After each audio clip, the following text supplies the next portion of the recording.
Hello, ladies and gentlemen. Welcome to day 1 of chapter 10. We will be looking at the problem of the unknown standard deviation, conditions for estimating mu, and constructing a confidence interval for mu. All right, by the end of this lesson, you'll be able to determine the critical value for calculating a C% confidence interval for a population mean using a table or technology.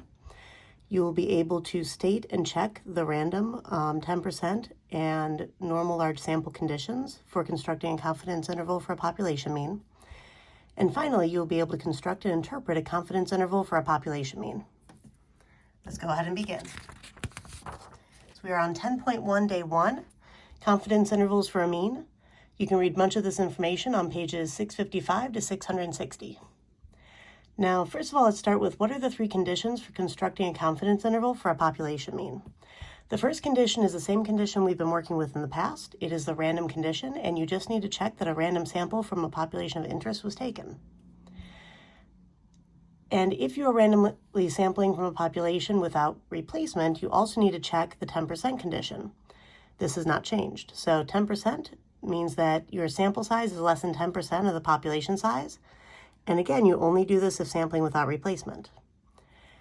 Now, the normal or large sample size condition can be checked 2 ways. So either the population is normal, 2 ways to check this. Either it's stated in the problem, or you need to graph the sample data to see if a normal population is plausible. Now, if there are no outliers or strong skewness, then it is plausible that the sample came from a normal population. Now, you only need to check this if you don't have a large sample. Large samples are defined as sample sizes above 30, basically greater than or equal to 30. And this number is based on the central limit theorem. All right, so the t-procedures work well enough when your sample size is large. So if you have a sample size of 30 or more, you can assume that the sampling distribution of the sample mean will be approximately normal. Or if your sample size isn't that large, and it's not stated in the problem that the population was normal, then you have to check if it was plausible. The second way of checking to see if the population is normal is when you actually need to check a graph of the sample data. Now, why do we check them, and what happens if they're violated? Well, if the random condition is violated, we check that one to make sure that X bar is a good estimate of mu. If it's violated, start over because nothing saves bad data. Now, the 10% condition we check so that the formula for the standard error is approximately correct. If it's violated, in other words, if we sample more than 10% of the population, the capture rate of our confidence interval is going to be more than the confidence level, which is not appropriate. Now, normal or large sample condition, we check this so that using a t-distribution to get t star is reasonable. If it's violated, the capture rate will actually be less than the confidence level. Now, what is the standard error of the sample mean? How do we interpret this value? And is the formula on the formula sheet? Well, the formula for the standard error of the sample mean is equal to the standard deviation of the sample data divided by the square root of our sample size. Right, this approximates the standard deviation of the sample means, which is equal to the population standard deviation divided by square root of our sample size from chapter 7. Because we rarely know what the population standard deviation is, that's why we often use the sample standard deviation as its estimate. And it's the fact that we're needing to use the sample standard deviation as our estimate for the population standard deviation that makes us actually use the t-distribution instead of using a z-distribution. Now, the interpretation for this value is how far the values of the sample mean typically vary from the population mean. And is it on the formula sheet? Yes, it is. And finally, what is the formula for a confidence interval for a population mean? Is this formula on the formula sheet? So the formula for the confidence interval for a population mean is the sample mean plus minus t star. This is our critical value this time. We're not using z star because we almost never know the population standard deviation. So it's our sample mean plus minus t star times the sample standard deviation divided by the square root of our sample size. And we calculate t star using degrees of freedom. So this is with a particular degrees of freedom when we calculate degrees of freedom by taking our sample size minus 1. Now, only the general formula and the standard error formula are provided on the formula sheet. You need to be able to put the pieces together.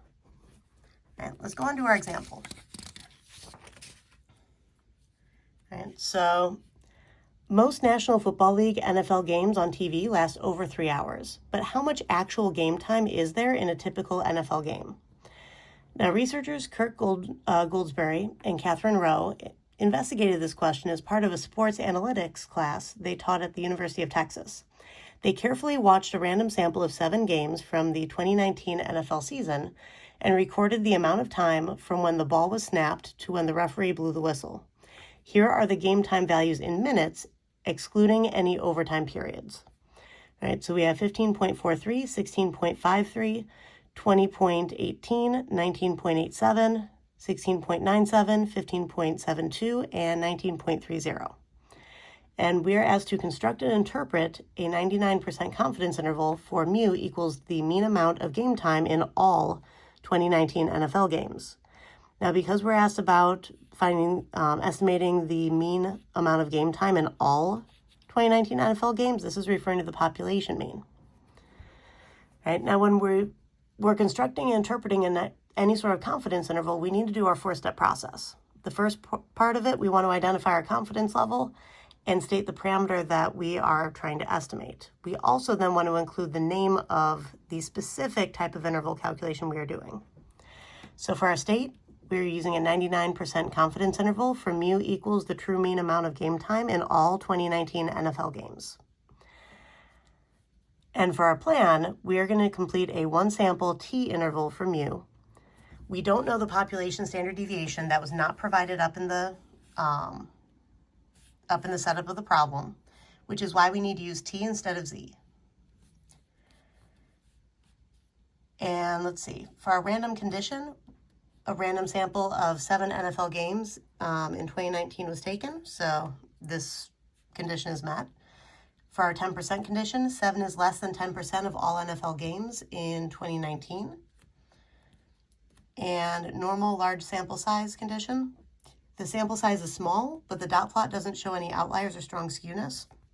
Down here I have a dot plot of game time in minutes, and I basically just estimated where these points would be along my number line. And as you can see, they're kind of pretty evenly split, but there aren't any obvious outliers or skewness. Because of this, it's safe to use t procedures. And now, for these data, the sample mean is 17.71, the sample standard deviation is 2.02, and our sample size is 7. All right, so let's take a look at how to actually find those values using the calculator. If we go to Stat and hit Enter on Edit, I'm going to clear out what I have in here currently. This is from a previous problem. And I'm going to enter the data that I have up here in list 1. So 15.43, 16.53, 20.18, 19.87, 16.97, 15.72, 19.3. All right, now if I just want to find the statistics for this, the mean and the standard deviation, I can go back to Stat, I can go over to Calculate, and hit Enter on one variable statistics. I have all my data in list 1. There was no frequency list. Go to Calculate, and this is how I can find my mean, which is the x bar, 17.71, and my standard deviation, s sub x, which is 2.016 approximately, 2.02 if you use the 6 to round the 1 up. Now also, if I go over to tests and I go down to a t interval, I can choose to calculate the t interval using the data and identify where that data is found. Now I want a 99% confidence interval, so I'm changing my confidence level to 0.99. Go down to Calculate, and it calculates your mean, your standard deviation, your sample size, and then it gives you the actual interval values. All right, so this can be very useful if you start to set this up.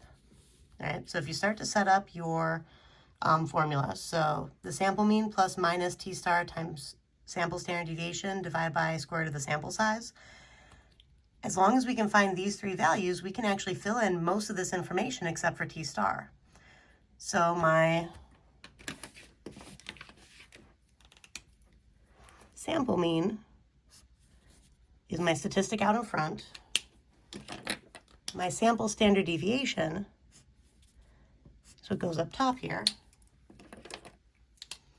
I have my sample size down the bottom inside my square root. And then I just need T star. Now T star is going to be this section right here. So with 99% confidence, I'm dealing with a tail probability of 0.005. The total of both tails, if you take out 99% for the central area, leaves 1% for the tail area. And I only want to deal with one of those tails, so if I divide that by 2, I have 0.005.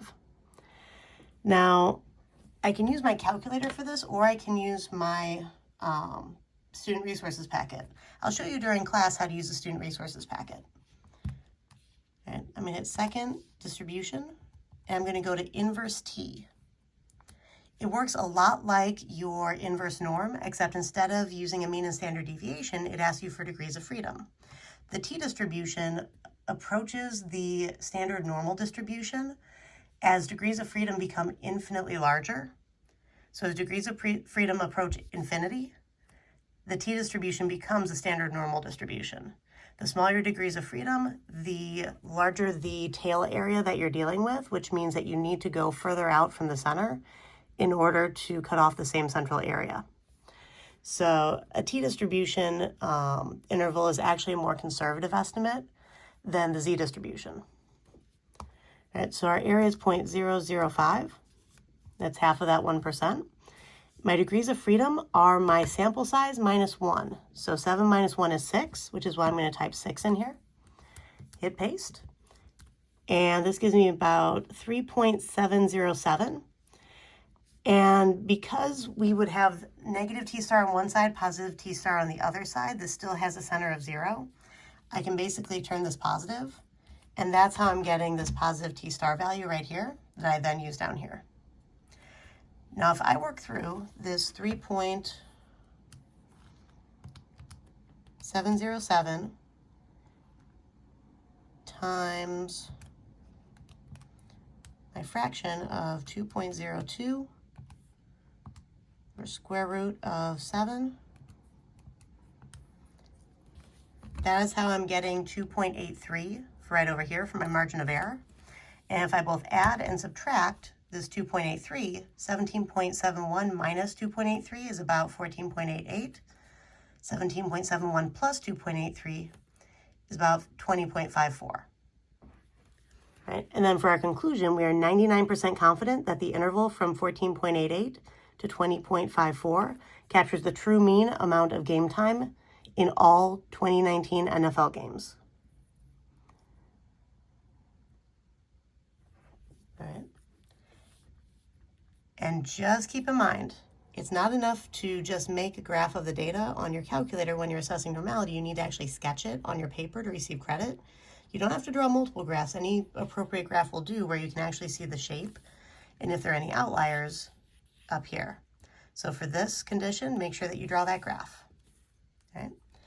Go ahead and try these problems, and I will see you in class.